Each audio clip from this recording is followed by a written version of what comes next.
गणेशाय नमः। ओम नमः शिवाय। मैं निखिल ज्योतिष आचार्य आप सभी का मेरे चैनल पर पुनः स्वागत करता हूं। आशा करता हूं आप सभी स्वस्थ होंगे।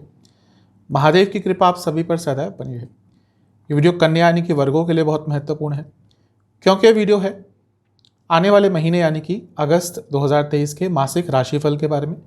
कैसा रहेगा कन्या के लिए महीना। जो मेरा मासिक राशिफल होता है वो मुख्य चीज़ों पर आधारित होता है जीवन की, जैसे कि सामान्य विश्लेषण, career, business, income, love life, married life, student, सेहत, इन सब पे आधारित होता है। और वीडियो के अंत में कुछ उपाय भी बताता हूँ जिनके करने से जीवन में सकारात्मकता की वृद्धि होती है। लग्न राशि से और चंद्र राशि से टेक्निकली अलग अलग राशिफल नहीं बन सकते। आपके ऊपर है आप कहाँ से देखना चाहते हैं, वहाँ से देख सकते हैं। मेरा हमेशा से लेकिन मानना है कि यदि आपको अपनी लग्न राशि पता है वहाँ से देखेंगे तो अच्छे रिजल्ट मिलेंगे। जिनको नहीं पता वो चंद्र राशि से भी ऑब्जर्व कर सकते हैं। इन शॉर्ट, यदि आपकी लग्न राशि या चंद्र राशि कन्या है, दोनों ही गाइडेंस के लिए इस राशिफल को देख सकते हैं। शुरुआत सामान्य विश्लेषण से करते हैं। देखिए, जो महीना है अगस्त का, ये बहुत बदलाव लेकर आने वाला है। महत्वपूर्ण भी है, थोड़ा सेंसिटिव भी है।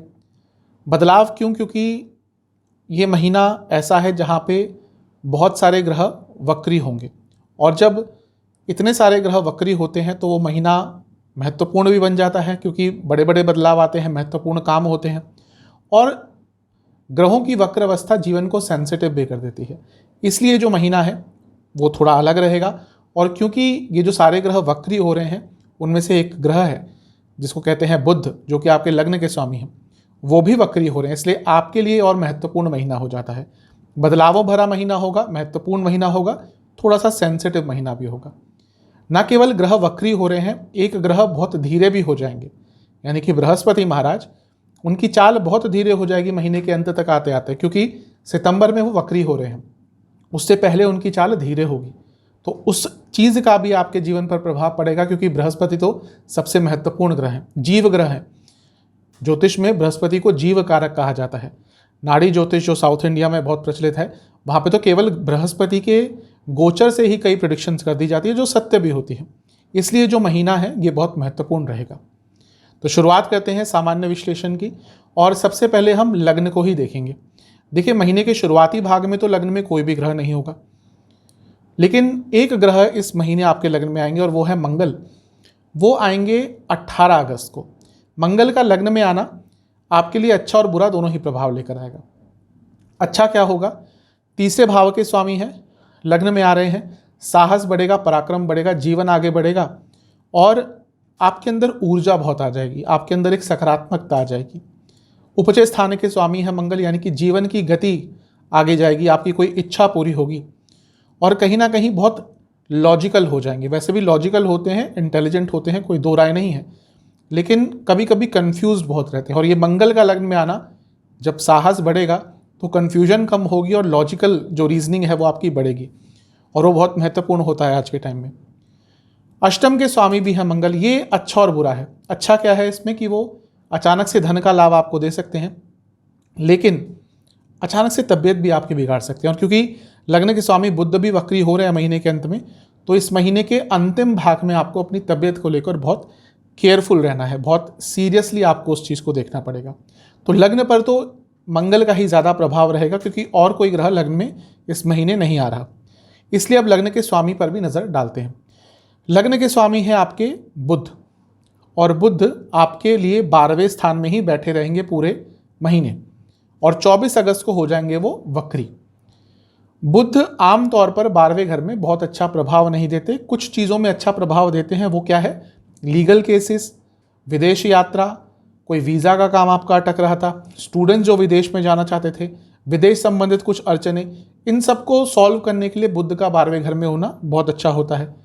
लेकिन अदरवाइज क्योंकि लग्न के स्वामी हैं इस और 12वें घर में है, तो इस महीने सेहत का बहुत ध्यान देना है, और आपके खर्चे बहुत बढ़ रहे होंगे, ऑलरेडी बढ़ना शुरू हो गए होंगे, क्योंकि जुलाई के अंत में ही उनका राशि परिवर्तन हो गया था। और ये जो महीना है यहाँ पे खर्चे आपके और बढ़ेंगे। आप खुद देखेंगे कि आपको समझ ही नहीं आएगा इस महीने कि पैसा जो आया वो कहाँ गया, क्योंकि अंत में वक्री भी हो रहे हैं, यानी कि जो आप एक्सपेक्ट नहीं कर रहे थे, अनएक्सपेक्टेड खर्चे, वो इस महीने बहुत बढ़ने वाले हैं। इसलिए अपने खर्चों पर आपको शुरू से ही नियंत्रण अवश्य बनाकर रखना है। जहाँ तक 12वें घर की बात है, जहाँ पर बहुत सारे ग्रहों का जमावड़ा है, उसमें से मंगल का 18 तारीख तक वहाँ पे होना, 18 के बाद तो वो लग्न में आ जाएंगे, लेकिन 18 तारीख तक वहाँ पे होना और 8वें घर के स्वामी होने के नाते विपरीत राजयोग बनाना, यानी कि महीने के शुरुआती भाग में आपको अचानक से कहीं से धन का लाभ हो सकता है या फिर कोई रुका हुआ पैसा आपके पास आ सकता है। जो बहुत महत्वपूर्ण चीज़ इस महीने हो रही है वो है शुक्र का पतित होना। शुक्र वक्री हो गए थे जुलाई के अंतिम भाग में, लेकिन इस महीने यानी कि अगस्त में वो वापस आपके लाभ स्थान में आ जाएंगे। और शुक्र का लाभ स्थान में आना यानी कि जो लाभ आपका रुका हुआ था, जो पैसा आपका रुका हुआ था, जो कुछ ना कुछ धन से संबंधित कार्य या कुछ भी अड़चनें आपकी आ रही थी, वो शुक्र महाराज जैसे ही पतित होंगे यानी कि वापस आएंगे आपके 11वें घर में, वो रिजल्ट आपको दे सकते हैं। तो शुक्र का लाभ स्थान में आना आपके लिए अच्छा प्रभाव देगा, लेकिन रिलेशनशिप और मैरिड लाइफ पर इसका बुरा प्रभाव पड़ेगा, आपके लिए नहीं सभी के लिए। और आपके लिए क्योंकि वो सीधा पंचम को देख रहे हैं तो रिलेशनशिप पर अगस्त के महीने में बुरा प्रभाव पड़ेगा। सूर्य आपके 12वें घर में आ जाएंगे और सूर्य आपके 12वें घर के स्वामी हैं। तो सूर्य का 12वें घर में आना 17 अगस्त के आसपास विपरीत राजयोग बनाएगा। 12वें घर को अगर हम देखें तो इस महीने 12वां भाव आपका सबसे ज़्यादा एक्टिवेटेड है, इसलिए 12वें भाव से संबंधित कई रिजल्ट आपको प्राप्त हो सकते हैं। 12वें भाव के रिजल्ट क्या हैं? बहुत हैं, गिन भी नहीं सकते। मैं इतने सालों से ज्योतिष पढ़ रहा हूँ, आज भी कभी कभी अध्ययन करता हूँ, स्वाध्याय करता हूँ, तो कभी कभी 12वें भाव के किसी भी भाव के नए नए कारकत्व देखने को मिल जाते हैं। फिर एनालाइज करते हैं तो लगता है हाँ वो चीज़ ठीक होगी। तो 12वें भाव के बहुत कारकत्व, लेकिन 12वें भाव के प्रमुख कारकत्व क्या हैं? विदेश। तो विदेश से संबंधित कुछ भी कार्य अटक रहे थे बहुत आराम से पूरे हो जाएंगे। खर्चे बढ़ेंगे जैसा मैंने कहा, वो तो दोबारा नहीं दोहराऊंगा। इसके साथ ही जो 12वां भाव होता है वो अंत का होता है और अंत से ही आरंभ होता है। कोई प्रॉब्लम्स बहुत लंबे समय से तंग कर रही थी, उनका अंत होगा। आप किसी सिचुएशन में फंस गए थे, उस सिचुएशन से निकल पाएंगे। और कभी कभी व्यक्ति किसी चीज़ को छोड़कर आगे बढ़ना चाहता है, कभी कभी हम किसी संगत को छोड़कर आगे बढ़ना चाहते हैं, किसी लोगों को छोड़कर आगे बढ़ना चाहते हैं, नौकरी छोड़कर आगे बढ़ना चाहते हैं, कुछ नया करने चाहते हैं, लेकिन हिम्मत नहीं होती। ये महीना है जब आपके अंदर साहस आएगा मंगल के कारण। 12वां भाव अंत दिखा रहा है और क्योंकि इतने सारे ग्रह वक्री हैं यानी कि बदलाव तो आकर ही रहेगा। तो ये महीना बदलाव का है, ये महीना अंत से आरंभ का है। तो इस महीने को इस तरह से देखेंगे तो आपके लिए ज़्यादा अच्छे रिजल्ट प्राप्त होने वाले हैं। शनि महाराज 6ठे भाव में बैठे रहेंगे, अभी तो लंबे समय तक बैठे हैं, और यहाँ से वो 12वें घर को देखेंगे जहाँ पे लग्न के स्वामी बुध हैं। तो ये भी कहीं ना कहीं कंफर्म कर रहा है कि लीगल कार्य कुछ अटक रहे थे वो पूर्ण हो सकते हैं। और इस महीने कॉम्पिटिटिव स्पिरिट आपके अंदर बहुत रहेगी। तभी मैं कह रहा हूँ ये महीना अंत से आरंभ का है और ये महीना बड़े बड़े बदलाव का है। ये महीना जो आप सोच रहे थे कि करूँगा करूँगा करूँगी करूँगी, बस वो हिम्मत नहीं आ पा रही थी, ये महीना है उन कार्यों को पूर्ण करने का, एटलीस्ट स्टार्ट करने का। बृहस्पति 8वें घर में बैठे रहेंगे गुरु चांडाल योग बनाकर, और क्योंकि बृहस्पति की गति थोड़ी धीरे हो रही है, आप इस महीने लोगों से अलग रहना पसंद करेंगे।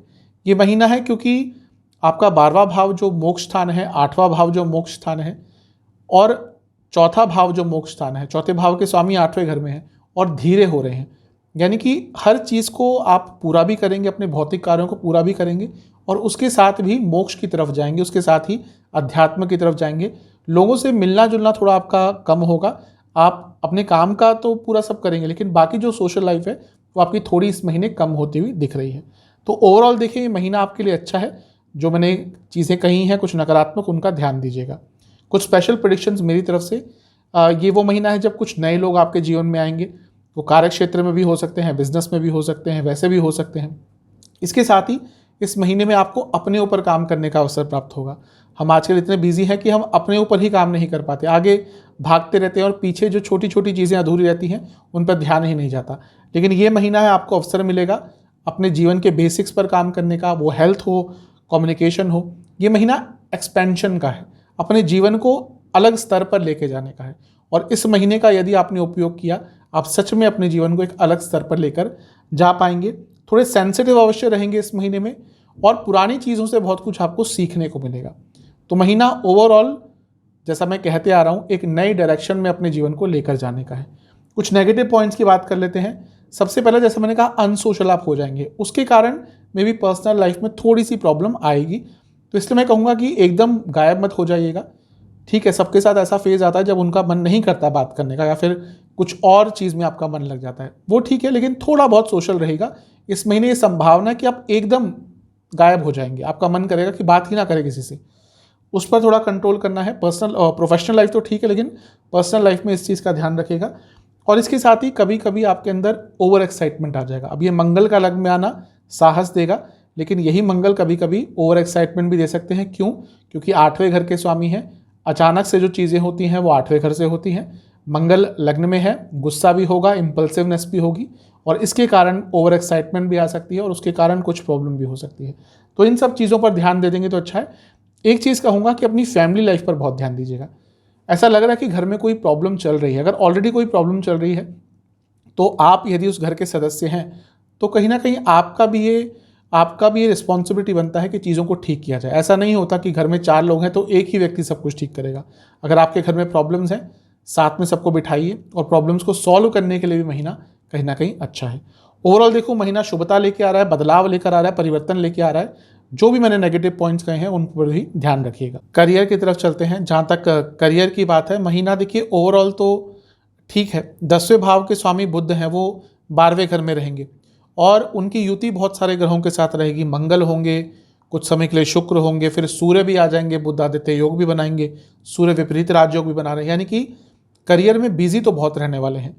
विदेश अगर आप जाना चाहते थे अपने जॉब के लिए तो इससे अच्छा महीना नहीं आने वाला, क्योंकि लग्न के स्वामी और 10वें घर के स्वामी दोनों ही 12वें में है। राहु की दृष्टि भी है, राहु अष्टम से देख रहे हैं। अचानक से विदेश जाने का ऑफर आपको मिल सकता है। और 12वां भाव MNCs का भी होता है, तो किसी MNC में काम करते हैं तो आगे बढ़ने की अपॉर्चुनिटी भी आएगी। ध्यान ये देना है कि शुक्र वक्री तो हैं ही, 7 तारीख तक वो पतित होने वाले हैं। तो जो शुक्र हैं वो बहुत सेंसिटिव होंगे, वो शुक्र बहुत वॉलेटाइल होंगे। क्यों? क्योंकि गिरने वाले हैं। अब गिरना तो किसी को पसंद नहीं है, तो ग्रह भी जब पिछली राशि में गिरने वाला होता है वहाँ जाकर कैसा भी प्रभाव दे, लेकिन उससे पहले वो वॉलेटाइल होता है, अनप्रिडिक्टेबल होता है। तो जो शुरुआती 10 दिन हैं महीने के, यहाँ पे थोड़ा संभल कर रहिएगा। शुक्र आपके लग्न के स्वामी के तो अच्छे मित्र हैं, लेकिन अगर हम उनका स्वामित्व देखें आपके लिए, वो वाणी के स्थान के स्वामी हैं और 9वें भाव के स्वामी हैं। और इस समय क्योंकि वो वक्री होकर बैठे हैं, कार्य क्षेत्र में आपकी वाणी के कारण आप प्रॉब्लम में पड़ सकते हैं। और 9वां भाव बॉसेस का होता है, तो बॉसेस से भी कुछ कहा सुनी, कोई झड़प, कोई ईगो क्लैशेस हो सकते हैं। तो जो शुरुआती 10 दिन है कार्य क्षेत्र में आपको बहुत संभल कर बिताने हैं। उसके बाद शुक्र 11वें घर में आ जाएंगे, जो 10वें भाव से दूसरा है। कोई अपॉर्चुनिटी अचानक से मिल सकती है, करियर में आगे बढ़ने का मौका मिल सकता है। लेकिन जो शुरुआती 10 दिन है जहाँ पर शुक्र का प्रभाव रहेगा, ये वो पतित भी इसी टाइम में होंगे, वहाँ पर आपको थोड़ा ध्यान देना है। एक और जो थोड़ा सेंसिटिव पीरियड होगा वो होगा महीने के अंत का, जब 24 तारीख को बुध वक्री हो जाएंगे। तो वहाँ पर ऐसा कुछ बुरा नहीं है, लेकिन आपसे गलतियाँ बहुत हो जाएंगी। स्पेशली अगर आपका कम्युनिकेशन बेस्ड कार्य है, लिखा पढ़ी का कार्य है, आपको लिखकर कुछ देना होता है, आप वाणी से संबंधित कार्य करते हैं, आपको लोगों से बात करनी होती है, आपको अपनी बातें लोगों के सामने रखनी होती है। तो इन सब चीज़ों से जुड़ा काम जहाँ पे कम्युनिकेशन आ गया, वहाँ पर आपसे गलतियाँ बहुत होंगी, तो उस चीज़ का आपको ध्यान रखना है। अदरवाइज़ ये महीना जीवन में आपको आगे ही लेकर जाएगा। थोड़ा सा ध्यान ये देना है कि अगर हम अर्थ त्रिकोण देखें 2, 6, 10, इसमें दूसरे भाव में केतु हैं और छठे भाव में शनि है। ये एक बात ज़रूर है कि इस टाइम पे आप अगर अच्छा काम भी करेंगे तो लोगों को वो पसंद नहीं आएगा। स्पेशली जो आपके कलीग्स हैं, आपकी तारीफ, आपका आगे बढ़ना उनको बिल्कुल भी सुहाएगा नहीं। तो ज़्यादा उनकी फिक्र मत कीजिएगा। ये महीना वैसा है जहाँ पे आपको अपने काम से काम रखना है और आगे बढ़ना है। तो शुरुआती कुछ दिन को छोड़ दिया जाए तो महीना आपके करियर के हिसाब से अच्छा ही दिख रहा है। कुछ स्पेशल प्रेडिक्शन मेरी तरफ से, जो सरकारी जॉब करते हैं उनके लिए महीना ठीक ठाक है। अगर कुछ आपका पैसा अटका हुआ था, कभी कभी जो गवर्नमेंट जॉब करते हैं कुछ पैसा रुक जाता है, एरियर्स में फिर आता है, तो हो सकता है इस महीने वो पैसा आपका आ जाए। इसके साथ ही इस महीने के मध्य भाग में कुछ ऐसा करने का मौका मिलेगा जो आपके करियर में लॉन्ग टर्म आपका नाम बना सकता है, लॉन्ग टर्म आपकी पहचान बना सकता है। इसलिए इस महीने का आपको लाभ उठाना है। कम्युनिकेशन पर बहुत ज़्यादा ध्यान देना पड़ेगा, जैसा मैंने कहा, महीने के अंतिम भाग में। और इसके साथ ही अपने आप को एक्टिव रखिएगा। कहीं भी आपको डल नहीं होना, कहीं भी आपको लेड बैक नहीं रहना, कहीं भी आपको ये नहीं सोचना कि चलो इस बार नहीं बना काम तो कोई बात नहीं, अगली बार देख लेंगे। ये अगर आपका एटीट्यूड रहा तो जो अच्छा हो रहा है वो तो मिलेगा नहीं, नेगेटिव और आपके साथ हो सकता है। तो ये महीना है जहाँ पे आपको अपने आप को एक्टिव रखना है। कुछ नेगेटिव पॉइंट्स, अपना अपने काम में किसी और को ज़्यादा इन्वॉल्व मत कीजिएगा। कभी कभी होता है कि आपका कोई कलीग है जिस पे आप बहुत भरोसा करते हैं, तो उनके बेसिस पर या उन पर भरोसा करते हुए कोई काम नहीं करना या अपने काम में उनको ज़्यादा इन्वॉल्व नहीं करना। इसके साथ ही आपको अपने सीनियर से बहुत ढंग से बात करनी है। देखिए, कभी कभी होता है कि सीनियर से मनमुटाव हो जाते हैं, लेकिन ये वो महीना है कि अगर ऐसी चीज़ हुई तो आपके जो सीनियर्स हैं वो आपके आगे बढ़ने में बाधाएं लाएंगे और आपका जीवन जो कार्य क्षेत्र में उसको ईजी नहीं करेंगे। तो इन सब चीज़ों का ध्यान रखेंगे तो अच्छा है। यदि आप गवर्नमेंट जॉब करते हैं, बहुत अच्छा महीना है। यदि आप एविएशन सेक्टर में हैं, बहुत अच्छा महीना है। यदि आप एंटरटेनमेंट इंडस्ट्री में है तो ये महीना बहुत अच्छा है आपका। और इसके साथ ही यदि आप एजुकेशन बेस्ड कुछ करते हैं तो भी ये महीना आपका शुभ ही जाएगा। हैं बिजनेस की तरफ, बिजनेस के लिए भी महीना ठीक ठाक है। आपके सप्तम भाव को सबसे पहले देखेंगे। सप्तम भाव पाप कर्तरी योग में है एक तरह, ठीक है, लेकिन सप्तम भाव का एटलीस्ट बिजनेस के पर्सपेक्टिव से पाप कर्तरी में होना कोई बुरा नहीं होता। हाँ, सप्तम भाव मैरिड लाइफ का भी है, उस पर बुरा प्रभाव होगा, लेकिन अभी हम बिजनेस की बात करेंगे। सप्तम के स्वामी बृहस्पति अष्टम में है। अचानक से लाभ हो सकता है ऑलरेडी हो भी गया हो पिछले कुछ लंबे अरसे से, क्योंकि अप्रैल से अष्टम में आ गए थे। स्पेशली विदेश संबंधित काम करते हैं तो और लाभ होगा। ये वो महीना है जब मंगल की दृष्टि आपके सप्तम भाव पर पूरे महीने बनी रहेगी। कैसे? पहले मंगल 8वीं दृष्टि से सप्तम भाव को देखेंगे और उसके बाद वो लग्न में आ जाएंगे और सप्तम दृष्टि से सप्तम भाव को देखेंगे। और मंगल क्या है? मंगल आपके तीसरे भाव के स्वामी है, यानी कि इस महीने आपको बिजनेस में एटलीस्ट अपने अधिकतम प्रयासों में सफलता मिलेगी। और क्योंकि मंगल 8वें घर के स्वामी है जो सप्तम से दूसरा भाव है, यानी कि बिजनेस में पैसा भी बढ़ेगा। थोड़ी सी प्रॉब्लम कब आएगी? आप प्रॉब्लम तो नहीं कहूँगा, कुछ रुकावटें आएंगी, कुछ डिले, आपका बिजनेस होना शुरू हो जाएगा, बिजनेस में काम डिले होना शुरू हो जाएगा। वो होगा महीने के अंतिम भाग में। जैसा मैंने शुरू में कहा था, बृहस्पति धीरे हो रहे हैं इस महीने, बृहस्पति मंद हो जाएंगे, फिर वक्री हो जाएंगे सितंबर में। लेकिन जब ग्रह धीरे होता है तो जिस भी भाव से संबंधित होता है उस भाव से संबंधित कार्यों में थोड़ा सा धीरापन, थोड़ा सा डिले होता है, थोड़ा सा चीज़ें धीरे से आगे बढ़ती हैं। तो ये महीना है जहाँ पर आपको महीने के अंत में अपने कार्यों को पहले से ही प्लान आउट कर लेना है, क्योंकि आपकी तरफ से कोई और डिले हुआ तो कार्य बस डिले ही होता जाएगा, बढ़ता ही जाएगा, अटकता ही जाएगा। अदरवाइज देखिए, महीना आपका अच्छा है। मंगल का प्रभाव जैसा मैंने कहा वो भी आपके लिए अच्छा ही रहेगा। और शुक्र जो सप्तम से पंचम में आ जाएंगे, यानी कि सप्तम से त्रिकोण स्थान में आ जाएंगे, और शुक्र आपके धनस्थान के स्वामी है, भाग्यस्थान के स्वामी है। किसी भी भाव के त्रिकोण में जाता है अगर कोई ग्रह और एक अच्छा प्रभाव यदि देने वाला होता है उस भाव में, तो उसके त्रिकोण स्थानों को भी प्रभावित करता है। इसलिए बिजनेस में ये महीना आपका बहुत अच्छा जाएगा, पैसा अवश्य आएगा। बस जो बृहस्पति मंद हो रहे हैं महीने के अंतिम भाग में, वहाँ पर थोड़ा ध्यान ज़्यादा दीजिएगा। अच्छा, एक और चीज़ है, अगर पार्टनरशिप वाला बिजनेस है तो ये वो महीना है जब अपने पार्टनर से आपके झगड़े बहुत हो सकते हैं, छोटी छोटी बातों पर बहस होगी। इसलिए कोशिश कीजिएगा कि अपनी तरफ से माहौल ना बिगाड़े, अपनी तरफ से चीज़ों को ठीक रखने का प्रयास करें। कुछ विशेष प्रिडिक्शंस मेरी तरफ से, ये महीना आपको फ्यूचर प्लानिंग पर देना है। अगर आपका बिजनेस अच्छा चल रहा है, स्टेबल बिजनेस है, सेटल बिजनेस है, तो ये महीना एक्सपेंशन का है, एक्सपेंशन की प्लानिंग का है। जो लोग बिजनेस करते हैं उनको पता होता है कि अगर बिजनेस अच्छा चल रहा है, एक समय आपने बिता लिया है अच्छा मार्केट में, तो यदि आप एक्सपेंड नहीं करेंगे तो आगे चलकर कहीं ना कहीं सिकुड़ कर रह जाएगा आपका बिजनेस। तो ये वो महीना है जब आपको एक्सपेंशन पर ध्यान देना है, आपको प्लानिंग पर ध्यान देना है, बिजनेस को आगे बढ़ाना है, अपने बिजनेस के एटमॉस्फेयर को समझना है कि मार्केट में क्या एटमॉस्फेयर चल रहा है, मार्केट में क्या नई चीज़ें आ रही हैं, उसके हिसाब से किस तरह से आप अपने बिजनेस को आगे बढ़ा सकते हैं। तो सब चीज़ें अच्छी दिख रही हैं। बस एक चीज़ है जिस पर थोड़ा सा मेरा ध्यान जा रहा है, वो ये है कि विश्वास किसी पर मत कीजिएगा।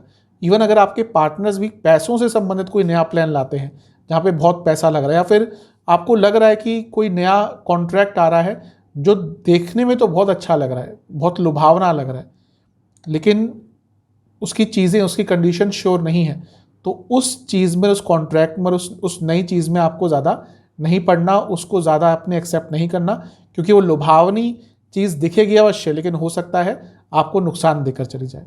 अदरवाइज महीना अच्छा है। नेगेटिव पॉइंट्स कुछ जो मुझे दिख रहे हैं, जैसा मैंने कहा, कन्फ्रंटेशन, आर्ग्यूमेंट्स पार्टनर से बहुत हो सकती है, उसको कंट्रोल कीजिएगा। अपनी गलती भी मानिएगा, हो सकता है इस महीने कुछ गलतियां आपसे भी हो जाए, वहाँ पे रिजिड नहीं होना, गलती हुई मान लीजिएगा, उसको ठीक करने का प्रयास कीजिएगा। और इसके साथ ही कभी कभी बहुत कंफर्ट जोन में चले जाएंगे। ये महीना कंफर्ट जोन में जाने का नहीं है, ये महीना आगे बढ़ने का है। तो इन सब चीज़ों पर आपने काम कर लिया तो ये महीना आपके लिए बहुत सकारात्मक बिजनेस में अवश्य होगा। यदि आप इमिग्रेशन से संबंधित कुछ काम करते हैं, यदि आप टूरिज्म सेक्टर से जुड़ा कुछ काम करते हैं, यदि आप हॉस्पिटैलिटी इंडस्ट्री से हैं, एग्रीकल्चर इंडस्ट्री से हैं, स्पेशली फूड इंडस्ट्री से हैं, तो आपके लिए महीना अच्छा ही जाएगा। चलते हैं इनकम, इन्वेस्टमेंट, एक्सपेंसेस की तरफ। इन्वेस्टमेंट के हिसाब से देखिए महीने के शुरुआती 10 दिन ठीक ठाक है, स्पेशली यदि आप किसी के थ्रू इन्वेस्ट करते हैं तो ज़्यादा अच्छा रहेगा। बीच के 10 दिन तो बहुत शुभ है। अंतिम 10 दिन में ओवर थिंकिंग के कारण सही निर्णय पर नहीं पहुंच पाएंगे। जहाँ तक इनकम की बात है, धन स्थान के स्वामी शुक्र वापस जा रहे हैं लाभ स्थान में और उच्च कोटि का धन योग बना रहे हैं और वापस जा रहे हैं, यानी कि पतित हो रहे हैं। मैं शुरू से कहता रहा हूँ कि शुक्र पतित हो जाएंगे, गिर जाएंगे, तो वापस आ रहे हैं कि रुका हुआ पैसा भी देंगे और इनकम अर्निंग की कोई नई अपॉर्चुनिटी अचानक से आपके सामने आ सकती है। और क्योंकि वो लाभ स्थान है, 10वें भाव से दूसरा है, जो लोग जॉब चेंज करना चाह रहे थे उनके लिए भी अचानक से शुक्र महीने के शुरुआती भाग के बाद, यानी कि 7 तारीख के बाद कोई अच्छा रिजल्ट दे सकते हैं। तो इनकम के लिए भी महीना अच्छा है। जहाँ तक खर्चों की बात है, शुरू में ही मैंने कहा था खर्चा तो आपका बढ़ रहा होगा, बढ़ेगा, क्योंकि बुध जो लगने के ही स्वामी है वो 12वें घर में ही बैठे हैं। 12वां घर क्या है? व्यय स्थान है। तो खर्चा तो आपका बढ़ता ही रहेगा और महीने के अंत तक आते आते तो खर्चा अनकंट्रोलेबल हो जाएगा। आपको समझ नहीं आएगा इस महीने की पैसा कहाँ जा रहा है। सोचेंगे कि बचाएं लेकिन बच नहीं पाएगा। तो महीना खर्चों के हिसाब से थोड़ा सा नेगेटिव ही दिख रहा है। कहाँ कहाँ पे खर्चा हो सकता है? घर के सदस्यों पर बहुत खर्चा होगा, उनकी ज़रूरतें पूरी करने पे बहुत खर्चा होगा, थोड़ा सा ईगो पर भी खर्चा होगा, आप दिखाने के लिए कि हाँ मैं भी कुछ हूँ। किसी शायद आपको किसी ने कुछ कह दिया हो रिसेंटली, आपके ईगो पर वो बात हर्ट हो गई हो, तो दिखाने के लिए कि नहीं भाई हम भी बहुत पहुंची हुई चीज़ है, उस चीज़ पर आपका खर्चा होता हुआ दिख रहा है। हो सकता है ऑलरेडी आपने कर भी दिया हो, कोई वो महंगी गाड़ी खरीदना हो, कोई और चीज़ खरीदना हो, यानी कि ईगो के कारण, ईगो बूस्ट के लिए आप इस महीने खर्चा करते हुए दिख रहे हैं। यात्राओं पर अचानक से महीने के अंतिम भाग में खर्चा होगा। दवाइयों पर, हेल्थ केयर पर बहुत खर्चा होगा। आपके घर की महिला सदस्यों पर, उनके हेल्थ पर स्पेशली इस महीने ज़्यादा खर्चा होता हुआ दिख रहा है। और वाहन यदि आपके पास है कोई, तो उसके रखरखाव पर अत्यधिक खर्चा होगा। तो खर्चे तो आपके बढ़ने वाले हैं, उनके लिए पहले से ही तैयार हो जाएंगे, अच्छा रहेगा। चलते हैं लव एंड रिलेशनशिप की तरफ। सबसे पहले नो कॉन्टैक्ट सिचुएशन की बात करेंगे। नो कॉन्टैक्ट सिचुएशन जिनका था, चांसेस हैं इस महीने, काफ़ी संभावना है कि बातचीत अगर बंद हो गई थी तो इस महीने वो बातचीत शुरू हो सकती है। देखिए शुक्र रिलेशनशिप के, रोमांस के कारक हैं, तो वक्री हो गए, उल्टे चलने लग गए और पतित भी हो जाएंगे, यानी कि उल्टे चल रहे हैं, यानी कि अपने एक्सपेक्टेशन के विरुद्ध रिजल्ट देंगे। तो जिनकी बातचीत बंद हो गई थी, अचानक से कुछ ऐसा हो सकता है कि बातचीत आपकी स्टार्ट हो जाएगी। जहाँ तक नए रिलेशनशिप की बात है, उसके लिए भी महीना अच्छा है, लेकिन मैं यही कहूँगा कि महीने का जो मध्य भाग है वहाँ पर ज़्यादा प्रयत्न मत कीजिएगा। शुरुआती भाग और अंतिम भाग में आप ट्राई कर सकते हैं। अगर ऑलरेडी किसी से बातचीत चल रही है तो चीज़ों को आगे बढ़ा सकते हैं। अब बात करते हैं जो लोग रिलेशनशिप में, मैं शुरू से कहता आ रहा हूँ कि रिलेशनशिप के लिए, मैरिड लाइफ के लिए, सभी के लिए, ना केवल कन्या के लिए, आने वाले 1-1.5 महीने का समय मुश्किल रहने वाला है। आप खुद देखेंगे बहुत ब्रेकअप्स होंगे, आप खुद देखेंगे बहुत लड़ाई झगड़े होंगे। क्यों? शुक्र क्या है? शुक्र रोमांस के कारक है, रिलेशनशिप के कारक हैं, कपल्स के कारक है, मैरिड लाइफ के कारक हैं। तो जब वो वक्री हो रहे हैं और फिर गिर भी रहे हैं, एक होता है ग्रह का वक्री होना, एक होता है पतित होना। पतित होना स्पेशली अगर कोई सौम्य ग्रह होता है तो उसके जो मेन कारकत्व होते हैं उससे संबंधित कभी कभी नेगेटिव रिजल्ट दे देता है। और यहाँ पर आके शुक्र सीधा लाभ स्थान में बैठकर सीधा पंचम भाव को देखेंगे। पंचम भाव रिलेशनशिप का है और पंचम भाव के स्वामी तो खुद वक्री बैठे हुए हैं, यानी कि शनिदेव। यानी कि ये महीना रिलेशनशिप के लिए ईजी तो नहीं जाने वाला। प्रॉब्लम क्या होगी कि इच्छाएं बढ़ रही हैं, ऑलरेडी बढ़ रही होंगी, एक्सपेक्टेशंस बढ़ रही थी, और ये वो महीना है वो जो एक्सपेक्टेशन बढ़ रही थी लेकिन पूरी नहीं हो रही थी, उसके कारण जो वैक्यूम क्रिएट हुआ है उसके कारण ही, उसके चलते ही इस महीने लड़ाई झगड़े बहुत होंगे। तो मैं यही कहूँगा ज़्यादा एक्सपेक्टेशन मत रखिएगा। जो व्यक्ति जितना एक्सपेक्टेशन रखता है दूसरों से उतना परेशान होता है, और ये महीना कहीं ना कहीं आपको उसी तरफ लेके जा रहा है। ना केवल वहाँ पे, इवन फिजिकल इंटीमेसी के कारण भी प्रॉब्लम होगी, फिजिकल कंपैटिबिलिटी की प्रॉब्लम होगी, और आपका मन दूसरी तरफ बहुत जाएगा। जब रिलेशनशिप अच्छा नहीं चलता तो कहीं ना कहीं मन भटकता है, और ये वो महीना है जहाँ पे आपका मन भी भटक सकता है। थोड़ा धैर्य रखिएगा। कुछ स्पेशल प्रेडिक्शन मेरी तरफ से, अगर आप के रिलेशनशिप में कॉमन फ्रेंड्स हैं तो जो प्रॉब्लम्स आ रही हैं, कुछ ऐसे कॉमन फ्रेंड जिन पे आप ट्रस्ट करते हैं, ऐसे नहीं जो कुछ होते हैं कि भाई जिन पे ज़्यादा भरोसा नहीं किया जा सकता। फ्रेंड्स तो काफ़ी होते हैं, लेकिन कुछ 2-3 फ्रेंड्स हैं जिन पे आपको ट्रस्ट है। अगर प्रॉब्लम्स बढ़ रही है तो उनको साथ में बिठाकर अपने बीच में कम्युनिकेशन का चैनल खोलिएगा। ये महीना कहीं ना कहीं अच्छा इस तरह से हो सकता है कि अगर आप उस रिलेशनशिप में हैं जो अच्छा नहीं चल रहा, लेकिन आपसे वो ख़त्म भी नहीं हो रहा था। ऐसा होता है कभी कभी व्यक्ति रिलेशनशिप में आ जाता है, वो नहीं चाहता कि रिलेशनशिप आगे बढ़े, लेकिन उससे ख़त्म भी नहीं करा जाता। ये वो महीना है कि एटलीस्ट एक क्लैरिटी आ जाएगी कि चलो अगर आगे नहीं बढ़ना, तो आपके अंदर वो हिम्मत आएगी कि कहने की कि भाई चलो आगे नहीं बढ़ना तो ब्रेकअप कर लेते हैं, ख़त्म करते हैं, अपने अपने जीवन में आगे बढ़ते हैं। ये एक अच्छी चीज़ है। लेकिन इस महीने आपका ईगो भी बहुत रहेगा, स्पेशली अपने पार्टनर की तरफ वो ज़्यादा निकलेगा। तो इन सब चीज़ों का ध्यान देंगे तो अच्छा रहेगा। मैं यही कहूँगा कि जहाँ तक अपने व्यवहार में सौम्यता रखेंगे इस महीने, उतना रिलेशनशिप अच्छा रहेगा। जहाँ आपके अंदर ईगो, क्रूरता और र्यूडनेस आ गई, वहीं पे प्रॉब्लम स्टार्ट हो जाएगी। कुछ नेगेटिव चीज़ें जिनसे बिल्कुल बचना है, पुरानी बातों पर तो गलती से मत जाइएगा कि तुमने उस महीने में ये कहा था, अब क्या कह रहे हो। वो ऐसा आपने स्टार्ट किया तो बहुत ही गलत डायरेक्शन में रिलेशनशिप जाएगा। गुस्सा दोनों ही साइड से बढ़ेगा। एक दूसरे के फैमिली या फ्रेंड्स के बारे में कुछ आरोपीकरण, कुछ गलत शब्द, कुछ अभद्र टिप्पणी बिल्कुल मत कीजिएगा। ये सारी चीज़ें कहीं ना कहीं आपको, आपके रिलेशनशिप को गलत डायरेक्शन में लेकर जा सकती है। तो महीना रिलेशनशिप के लिए थोड़ा सेंसिटिव अवश्य है, ध्यान रखिए। मैरिड लाइफ की तरफ चलते हैं। मैरिड लाइफ के लिए मिला जुला सा महीना है। देखिए, शुक्र का प्रभाव हर व्यक्ति के जीवन पर होता ही है। जब भी वो वक्री होते हैं, पतित होते हैं, तो मैरिड लाइफ पर थोड़ा बहुत नकारात्मक प्रभाव सभी के होता है। अब आपके लिए, क्योंकि वो 11वें घर में वापस आ जाएंगे 7 तारीख को, पतित हो जाएंगे, गिर रहे हैं, इसीलिए जो महीना है ये में भी शुरुआत बहुत अच्छी ना हो मैरिड लाइफ के लिए। सेंसिटिव रहेगा, लड़ाइयाँ होंगे, झगड़े होंगे, लेकिन कहीं ना कहीं अगर आपने अपना पर्सपेक्टिव सही रखा तो ये महीना आपके मैरिड लाइफ में जो प्रॉब्लम्स चल रही थी उनको सॉल्व भी कर सकता है। मैं ये नहीं कह रहा कि महीना बहुत स्मूथ जाएगा, लड़ाई झगड़े होंगे, लेकिन उस लड़ाई झगड़े के कारण जो मन में बातें चल रही थी, जो मन में एक दूसरे के प्रति गुस्सा था, मन में जो एक दूसरे के प्रति गलत भाव थे, बातें थी जो समझ नहीं पा रहे थे, शक था, ट्रस्ट इश्यूज थे, वो सारी बातें कहीं ना कहीं सामने आएंगी।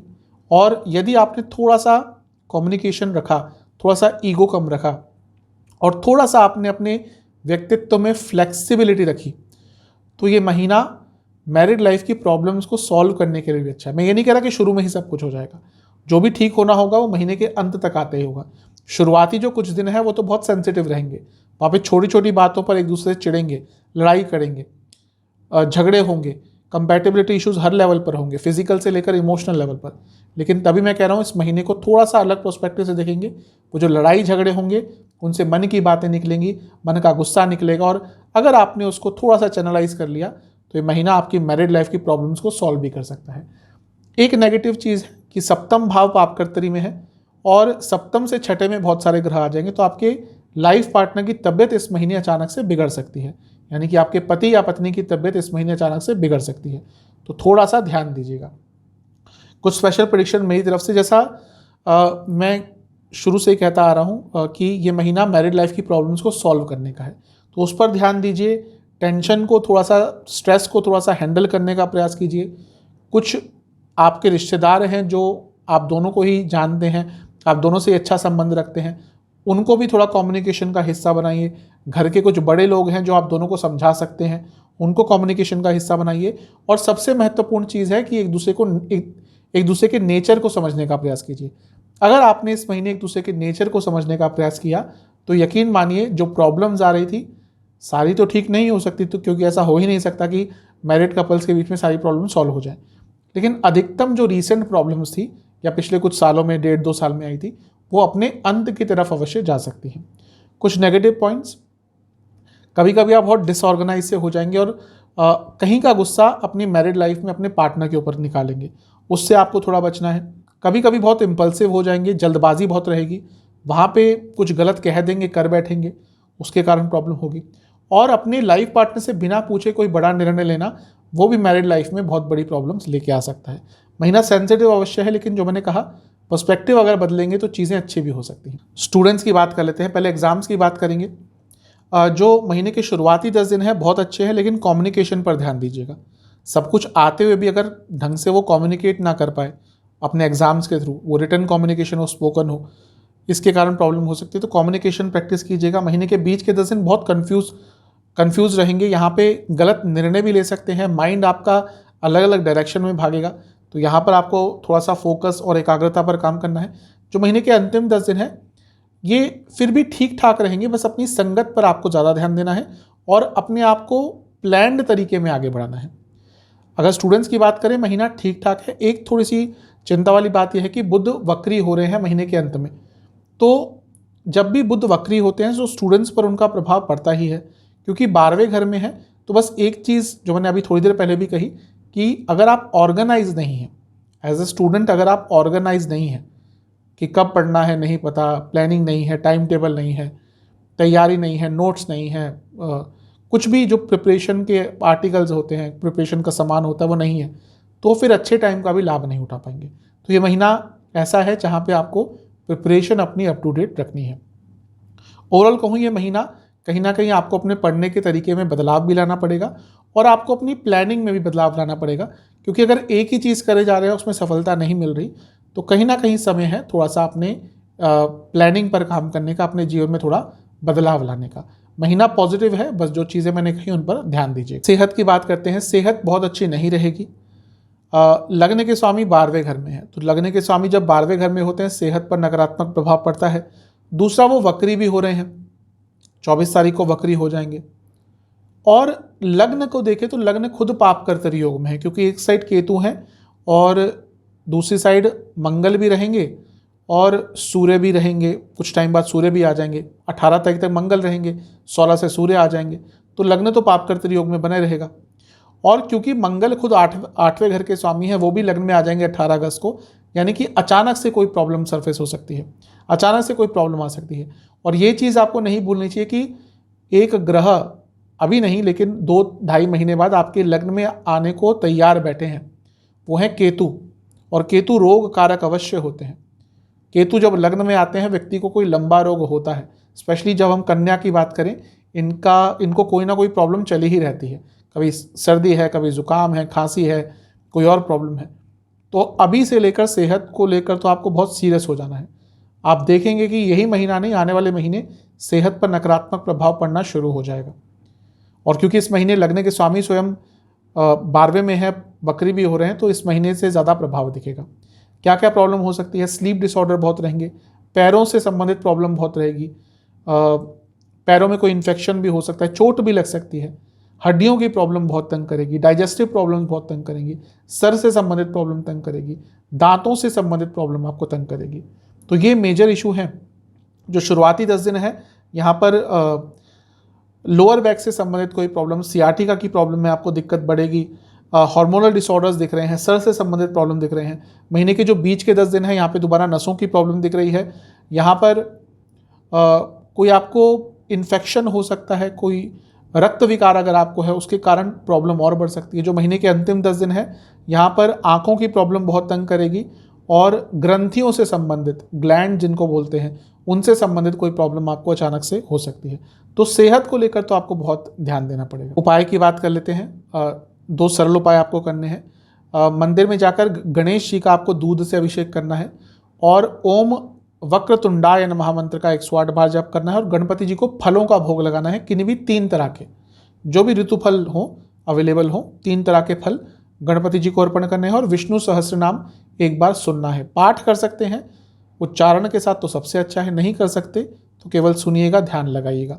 जो लोग मंदिर नहीं जा सकते, घर में रहकर यथासंभव होता है उतना कीजिएगा। आशा करता हूँ कि वीडियो आपके काम आएगी। चैनल पे नए हैं सब्सक्राइब कीजिए, वीडियो को लाइक कीजिए। मिलता हूँ अगली वीडियो में, तब तक के लिए ओम नमः।